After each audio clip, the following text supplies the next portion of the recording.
আসসালামু আলাইকুম। যে একটু আগে বৃষ্টি হয়েছে, প্রচুর বৃষ্টি। এর মধ্যে দেখেন জমিদার বাড়ি একটি।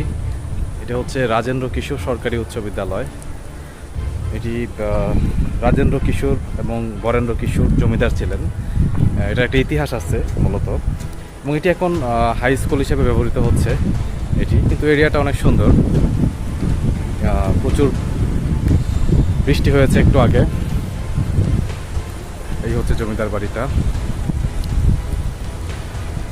এখানে কিন্তু বিস্তারিত উপরে কিন্তু দেওয়া আছে, আমি আপনাদেরকে দেখানোর চেষ্টা করছি। দেখেন লেখা আছে 1911 সালে কিন্তু এটা প্রতিষ্ঠিত স্কুল হিসেবে। বাট এটার বয়স প্রায় আপনি চিন্তা করতে গেলে 120 বছরের উপর কিন্তু বয়স। এটা ভেতরটা একটু দেখানোর চেষ্টা করি আপনাদেরকে।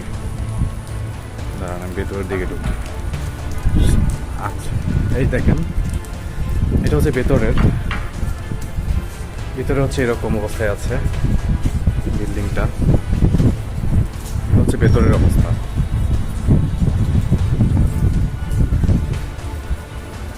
এটি একটি পুরাতন জমিদার বাড়ি মূলত।